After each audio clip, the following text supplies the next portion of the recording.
La noche en la Ciudad de México caía como un manto de terciopelo oscuro salpicado de luces, una visión panorámica que se extendía hasta donde alcanzaba la vista.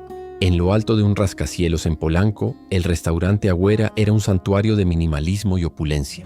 Paredes de cristal del suelo al techo separaban el silencio interior de la llovizna fina y persistente que golpeaba afuera, transformando la vibrante metrópoli en una pintura borrosa y silenciosa. El ambiente estaba dominado por tonos de gris, negro y el brillo frío del acero pulido, un escenario de poder donde el sonido predominante era el tintineo discreto de cubiertos caros sobre platos de porcelana. La atmósfera era solemne, casi reverencial, frecuentada por una élite que se movía con la certeza de quien comanda el mundo, totalmente ajena a la realidad pulsante y a veces desesperada que vivía y respiraba en los valles de asfalto allá abajo. Sentado solo en una mesa perfectamente puesta para dos, estaba Javier Morales. A sus 50 años era la personificación del éxito y del poder, un magnate de la tecnología cuya fortuna de 9 cifras era tan comentada como su frialdad implacable en los negocios. Vestía un traje italiano a medida, de un gris tan oscuro, que parecía absorber la poca luz cálida del lugar. Su rostro, aunque carecía de arrugas profundas, era una máscara de control y un cansancio existencial que el dinero no podía aliviar. Sus ojos, de una inteligencia penetrante, estaban fijos en la pantalla de una tableta, donde gráficos y correos electrónicos de alta prioridad desfilaban incesantemente. No miraba la vista, no saboreaba la comida artísticamente dispuesta en su plato. Estaba presente en cuerpo, pero su alma parecía habitar un lugar lejano e inaccesible, aislado en su propia torre de marfil. Detrás de esa fachada de invulnerabilidad, Javier era un hombre en ruinas. La imagen que proyectaba, la de un titán de los negocios para quien el fracaso era un concepto extraño, era una mentira bien construida. Por dentro, era un desierto de soledad, atormentado por el eco de una risa infantil que el tiempo se negaba a borrar. Años atrás, su única hija, Valeria, le fue arrebatada por una enfermedad rara y agresiva. Movilizó su vasta fortuna, contrató a los mejores especialistas del mundo, financió investigaciones, pero el dinero resultó ser impotente contra la biología. La pérdida lo quebró, pero en lugar de rendirse al dolor, lo blindó con escepticismo y trabajo, convenciéndose de que el afecto era un precursor de la agonía, una debilidad que nunca más se permitiría tener. Fue en ese momento que una pequeña figura logró lo imposible, romper la barrera estéril de la Agüera. Sofía, de 7 años, aprovechó la breve distracción de un guardia de seguridad que saludaba a un político y se deslizó dentro del salón. Sus grandes ojos marrones, cargados con una preocupación que ninguna niña debería llevar, escanearon el lugar. No buscaba caridad fácil, buscaba una esperanza. Su cabello oscuro, recogido en una trenza que se deshacía, enmarcaba un rostro pálido. Llevaba un abrigo sencillo, visiblemente desgastado pero impecablemente limpio. No era una niña de la calle, sino una emisaria de la desesperación, una hija en una misión sagrada para salvar a la única persona que tenía en el mundo. Sus ojos se fijaron en Javier. Tal vez fue su soledad lo que la atrajo, el aura de poder que lo envolvía o simplemente el hecho de que, en aquel mar de rostros indiferentes, él parecía el más concentrado, el más capaz. Con pasos vacilantes, pero movida por una feroz determinación, se acercó a su mesa. Sus pequeñas manos estaban entrelazadas frente a su cuerpo, temblorosas. El silencio del restaurante pareció profundizarse cuando se detuvo a su lado. Los pocos clientes que notaron la escena fruncieron el ceño, esperando la intervención inmediata de la seguridad. Pero antes de que alguien pudiera actuar, la voz de Sofía, clara como una campana, pero, embargada por el miedo y la urgencia, cortó el aire. No pidió dinero, pidió ayuda, un ruego directo y puro. «Señor, por favor, ayúdame, mi mamá está enferma». La frase era simple, desprovista de cualquier artificio. Para los otros clientes fue una intrusión incómoda. Para Javier fue como un rayo que lo golpeó de lleno, rompiendo la cúpula de cristal que había construido alrededor de su corazón. Lentamente bajó la tableta. Por primera vez esa noche levantó la mirada y verdaderamente vio a alguien. Vio en aquellos ojos marrones y suplicantes el mismo terror desesperado que había visto en los ojos de su propia hija en la cama del hospital. El mundo a su alrededor desapareció. Esa petición no era sobre dinero, era un eco de su propio dolor. Un fantasma de su mayor fracaso materializándose en la forma de una niña. La barrera que le había llevado años construir se derrumbó en un solo instante. Si te estás emocionando con el inicio de este viaje, suscríbete al canal y comenta desde qué ciudad o país nos estás viendo. Tu presencia fortalece nuestra comunidad. Javier ignoró las miradas de asombro de los otros clientes y al gerente que se acercaba apresuradamente. Le hizo un gesto a Sofía para que se sentara en la silla vacía frente a él, un acto que rompió todas las reglas no escritas de aquel lugar. «¿Cómo te llamas?», preguntó, su voz sorprendentemente suave. «Sofía», respondió ella con los ojos todavía fijos en él. En un movimiento decisivo, Javier dejó un billete de 500 pesos sobre la cuenta, se levantó y le tendió la mano a la niña. «Vamos, Sofía, dime dónde vives. Te llevaré a casa y veremos a tu mamá». Para su chofer, que esperaba afuera, la instrucción fue un shock. «A la colonia Doctores ahora», dijo Javier. Su voz no admitía cuestionamientos, mientras abría la puerta de su sedán de lujo para la pequeña e improbable pasajera. El chofer, un hombre llamado Ricardo que trabajaba para Javier desde hacía una década, lo miró por el espejo retrovisor, con la confusión estampada en su rostro. Nunca había recibido una orden como esa. Nunca había visto a su jefe actuar con tal impulsividad. La niña, sentada en el lujoso cuero crema del asiento trasero, parecía diminuta, un gorrión en una jaula de oro. Javier no ofreció explicaciones. Solo miraba por la ventana, observando cómo el brillo de Polanco, con sus boutiques de diseñador y sus edificios corporativos espejados, daba paso a barrios menos pulidos. La transición fue gradual, pero inconfundible. Los rascacielos fueron reemplazados por edificios más bajos, las amplias avenidas por calles más congestionadas, la iluminación impecable por tramos de oscuridad. El viaje de 20 minutos pareció una travesía entre dos mundos distintos que coexistían sin llegar a tocarse. El silencio dentro del coche era pesado, llenado solo por el suave zumbido del motor y la respiración nerviosa de Sofía. Javier se encontró observándola por el rabillo del ojo. No parecía maravillada por el lujo del coche. Sus pensamientos estaban claramente en otro lugar. Sus pequeñas manos estaban firmemente apretadas en su regazo y su mirada estaba enfocada en la carretera, como si pudiera apresurar la llegada con la fuerza de su voluntad. Para Javier, cada kilómetro que lo alejaba de su zona de confort era un paso hacia un pasado que había jurado olvidar. El dolor familiar de la anticipación y el miedo comenzó a oprimir su pecho. Finalmente, Sofía señaló una calle estrecha y mal iluminada. «Es aquí», dijo. El coche de lujo, valorado en más de $200,000, se detuvo frente a un modesto edificio de apartamentos, con la pintura descascarada y ropa colgada en las ventanas. Ricardo cerró los seguros por instinto. «Señor, ¿está seguro?», preguntó con la voz cargada de preocupación. Javier solo asintió. Cuando salió del coche, los pocos vecinos que estaban afuera se detuvieron a observar, sus miradas una mezcla de curiosidad y desconfianza. El hombre rico y su coche reluciente eran una anomalía, una aparición de otro universo.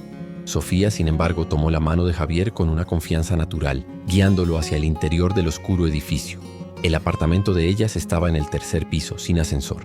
Era una única habitación pequeña pero sorprendentemente ordenada y limpia. El olor a pobreza era innegable, pero estaba mezclado con el aroma de eucalipto y otros remedios caseros. En una esquina, una pequeña estufa con un tanque de gas. En la otra, una mesa con 2 sillas. Una imagen descolorida de un hombre sonriendo estaba en un pequeño estante junto a un crucifijo. Y en una cama individual pegada a la pared estaba Elena. La visión golpeó a Javier con la fuerza de un puñetazo físico. La mujer en la cama era joven, quizás al principio de sus 30, pero su piel estaba pálida y cubierta por una fina capa de sudor. Su respiración era un silbido superficial y audible. Elena abrió los ojos con dificultad cuando entraron. Su primera mirada no fue para el extraño bien vestido, sino para su hija. Un destello de alivio y amor incondicional cruzó su rostro febril.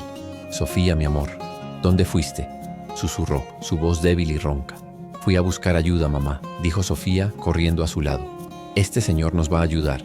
Elena entonces miró a Javier, su expresión ahora una mezcla de gratitud y vergüenza por su condición y por el humilde entorno.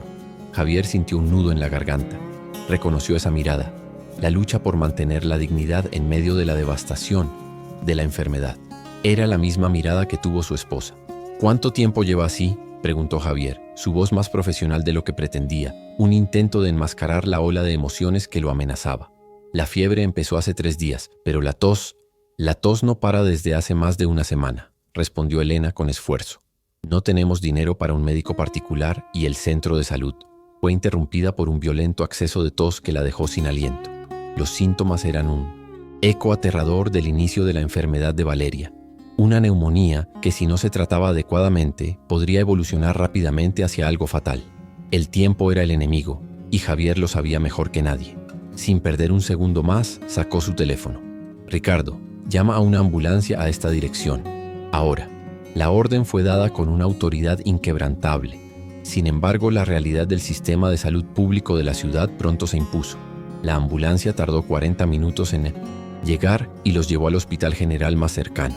El escenario era de caos controlado. Pasillos abarrotados, el olor a antiséptico luchando contra el hedor de la enfermedad y los rostros exhaustos de médicos y enfermeras corriendo de una emergencia a otra. El aire estaba cargado con el sonido de quejidos, llantos y anuncios impersonales por los altavoces. Los dejaron en una camilla en el pasillo y allí se quedaron. Una enfermera, con ojeras profundas y una expresión de compasión desgastada, finalmente se acercó después de casi una hora. Verificó los signos vitales de Elena y negó con la cabeza. Es una neumonía grave. Necesita hospitalización y antibióticos intravenosos, dijo. Pero no tenemos camas. Urgencias está al triple de su capacidad. La espera podría ser de horas, quizás hasta mañana por la mañana para conseguir una habitación. La palabra mañana sonó como una sentencia de muerte para Javier. Sintió la misma furia impotente que lo había consumido años atrás. Fue entonces cuando algo dentro de él cambió. El dolor se transformó en determinación. Ya no era el padre enlutado e indefenso. Era Javier Morales, el hombre que construyó un imperio de la nada. No aceptaría la derrota. Apartándose un poco, hizo otra llamada. Esta vez no al servicio de emergencias, sino al director del Hospital Ángeles, una de las instituciones médicas más caras y exclusivas del país. Un hombre cuyo hospital había recibido una donación de 7 cifras de la fundación de Javier el año milenis anterior. Armando, soy Javier Morales. Necesito un favor. Tengo una paciente aquí en el Hospital General. Neumonía grave. Necesito tu mejor habitación y tu mejor equipo de neumología. Ahora. El cambio fue instantáneo. En menos de 20 minutos, una ambulancia privada, limpia y equipada con tecnología de punta, llegó al caótico hospital público. El equipo médico, vestido con uniformes impecables, realizó el traslado de Elena con una eficiencia impresionante, moviéndose con una urgencia que contrastaba brutalmente con la resignación del ambiente circundante. Javier observó todo, su rostro una máscara impasible. Estaba una vez más usando su dinero para doblegar el mundo a su voluntad, un acto que durante mucho tiempo le pareció vacío y cínico. Sofía permaneció al lado de Javier todo el tiempo, su pequeña mano encontrando la de él de nuevo. Ella no entendía las llamadas, el dinero o el poder que se estaba ejerciendo. Solo veía que el hombre que había elegido en un restaurante estaba cumpliendo su promesa. Confiaba en él. Y ese simple acto de fe infantil comenzó a llenar una parte del vacío que Javier llevaba dentro. Ayudar a Elena ya no se trataba de reescribir su propio pasado doloroso o aliviar su culpa. Se estaba convirtiendo en algo nuevo, un acto de conexión genuina, una respuesta directa a una petición de ayuda que él, esta vez, tenía el poder de atender. Mientras la ambulancia privada aceleraba por las calles de la ciudad, llevándolos lejos de la desesperación y hacia la esperanza, Javier miró a la niña a su lado. Su valentía lo humillaba. En su búsqueda desesperada, ella le había dado algo que él pensaba que había perdido para siempre, un propósito más allá de sí mismo. No sabía qué rumbo tomaría esa noche, pero sentía por primera vez en años que se estaba moviendo en la dirección correcta, guiado por la mano de una niña. El contraste entre los dos hospitales era impactante y servía como un doloroso recordatorio de la desigualdad del mundo. El Hospital Ángeles era silencioso, impecablemente limpio, con olor a flores frescas y café. Elena fue inmediatamente llevada a una suite privada, donde un equipo de especialistas ya la esperaba. Equipos modernos monitoreaban cada uno de sus signos vitales. Para Javier era un ambiente familiar, el tipo de lugar donde había pasado los peores días de su vida. Sin embargo, esta vez la esperanza parecía más tangible. Javier se encargó de todos los detalles burocráticos, firmando documentos y proporcionando su tarjeta de crédito sin siquiera mirar los montos. Para él, el costo era irrelevante. Gastaría millones, toda su fortuna si fuera necesario, para evitar que la historia se repitiera. Mientras esperaba en el lujoso pasillo, se encontró luchando contra sus propios demonios. El miedo a una nueva pérdida era paralizante. Cada pitido de las máquinas, cada paso apresurado de una enfermera, lo llevaba de vuelta a aquella habitación donde sostuvo la mano de Valeria mientras ella se despedía. Tuvo que forzarse a permanecer presente, a centrarse en Sofía, que estaba sentada en un sillón de terciopelo, sus piececitos apenas tocando el suelo. Estaba callada, sus grandes ojos fijos en la puerta de la habitación donde estaba su madre. La resiliencia de esa niña era una fuente de fuerza inesperada. No lloraba ni se quejaba. Simplemente esperaba, con una fe inquebrantable en que las cosas saldrían bien. Verla allí, tan pequeña y tan valiente, solidificó la resolución de Javier. No, le fallaría a ella. No podía fallar. Las horas se arrastraron en la quietud aséptica del hospital. Cada minuto era una eternidad para Javier, que caminaba de un lado a otro por el pulido pasillo, una pantera enjaulada en una jaula de lujo y ansiedad.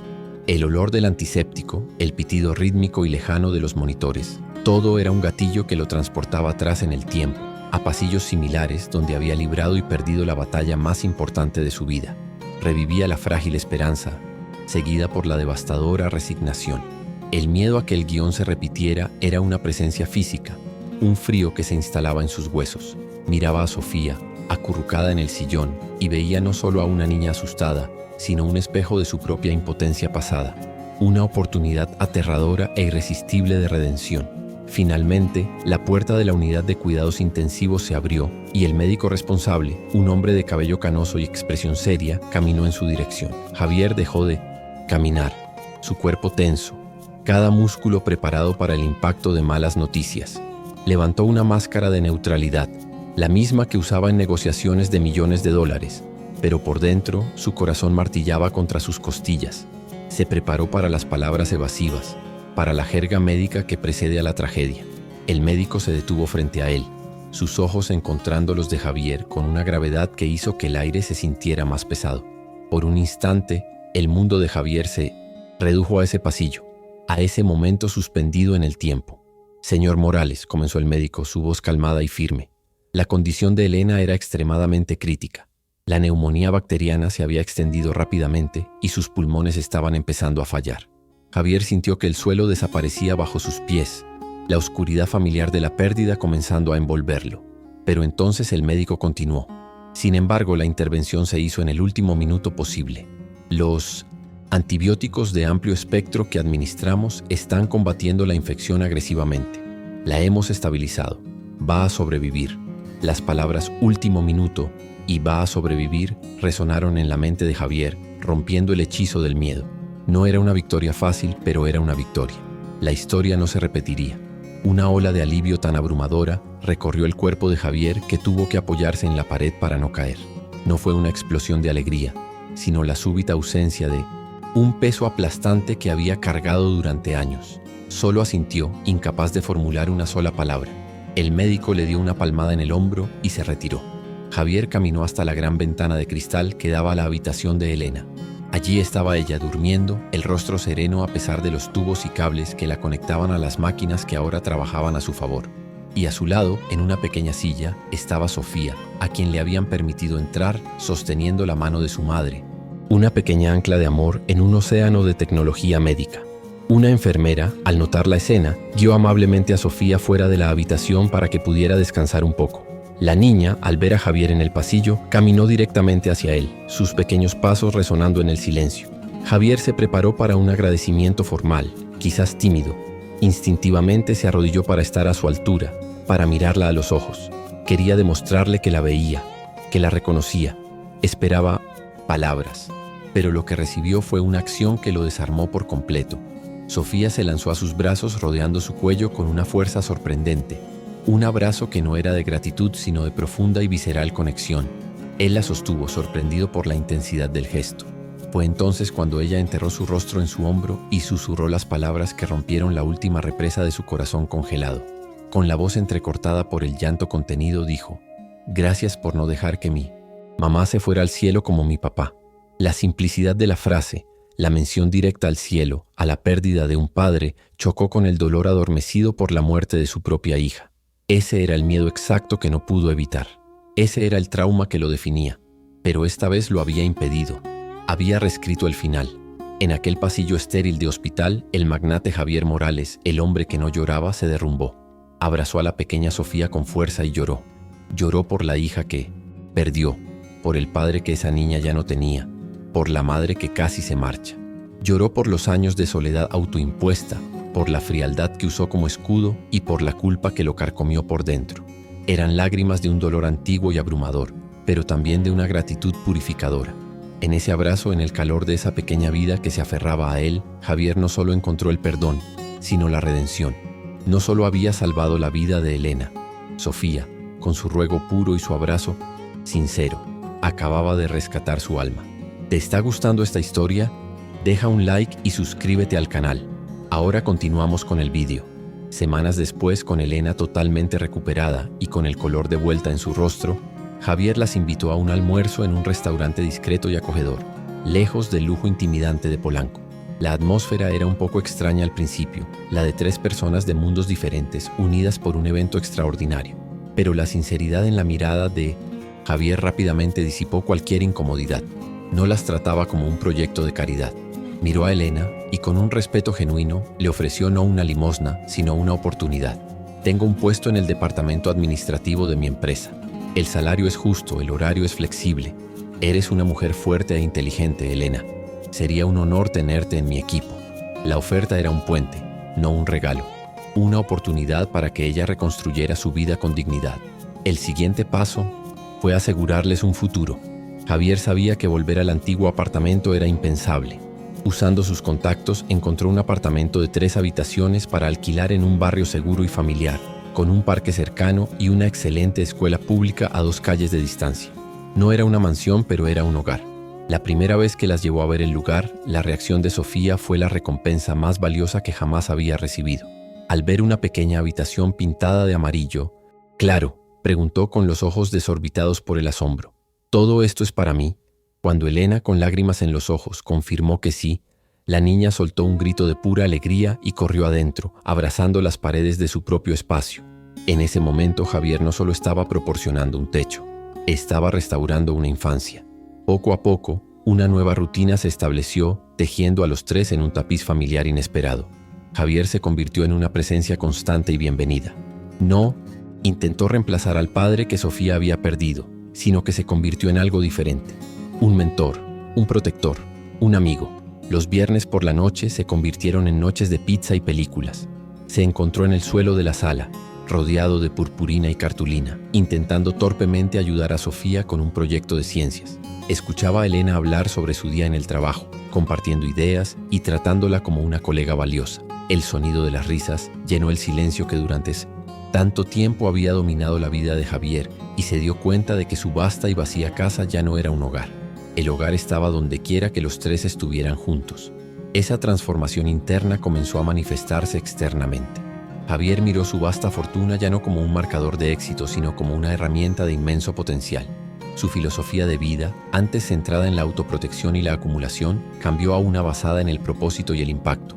Comenzó modestamente, creando un fondo de emergencia dentro de su propia empresa para garantizar que ninguno de sus empleados tuviera que elegir entre la salud de un ser querido y el alquiler.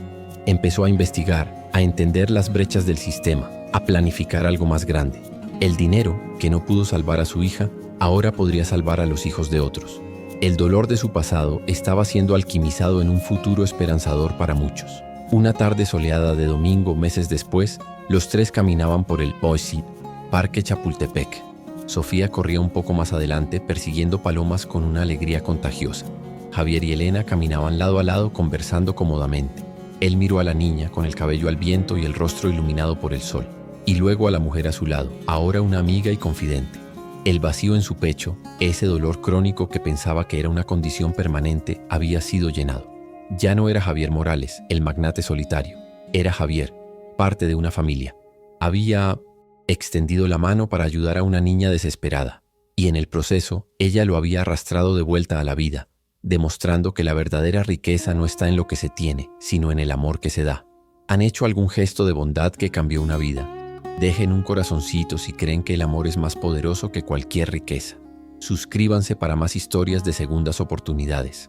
Comenten. El amor no tiene precio si ustedes también creen en la bondad humana. 3 años. Después, la escena es un elegante evento en un moderno salón de la Ciudad de México. Decenas de periodistas, filántropos y figuras importantes de la sociedad se reúnen para la inauguración oficial de la Fundación Morales, una organización multimillonaria creada por Javier con un único objetivo: financiar tratamientos médicos de alto costo para niños de familias de bajos ingresos. En el podio, Javier habla. Pero este no es el hombre frío y distante del principio de nuestra historia. Su sonrisa es genuina. Sus ojos brillan con pasión. No habla de cifras, sino de esperanza. A su lado, orgullosas, están Elena, ahora directora de operaciones de la fundación, y Sofía, con 10 años, una niña segura de sí misma y feliz. Para celebrar, esa misma noche, los tres cenan en el mismo restaurante en lo alto del rascacielos de Polanco, El Agüera. El escenario es idéntico, las paredes de cristal, la vista deslumbrante, la clientela de élite. Pero la atmósfera en su mesa es totalmente diferente. Donde, no, antes había un silencio frío y solitario. Ahora hay risas, conversaciones y el calor de una familia. Javier no mira una tableta. Mira a Sofía mientras ella cuenta animadamente sobre su día en la escuela. Él y Elena intercambian una mirada de complicidad y cariño. El restaurante ya no es una torre de aislamiento, sino solo un lugar con una hermosa vista, un telón de fondo para la felicidad que han construido juntos. Mientras esperan el postre, Sofía mira a través de la inmensa pared de cristal. Su mirada se fija en una familia afuera, en la plaza de abajo, mirando hacia arriba con admiración. Ve a una niña, más o menos de su edad, mirando el brillo del restaurante con una expresión de anhelo y necesidad que Sofía conoce muy bien. Se vuelve hacia Javier, no con el pánico de antes, sino con una nueva y tranquila empatía. Tira suavemente de la manga de su traje y dice, con una sabiduría que va más allá de su edad, «Creo que alguien más necesita ayuda». Javier la mira y su rostro se ilumina con la sonrisa más genuina y llena de amor que jamás haya dado. El ciclo estaba completo. La semilla de la bondad, una vez plantada, estaba lista para florecer de nuevo.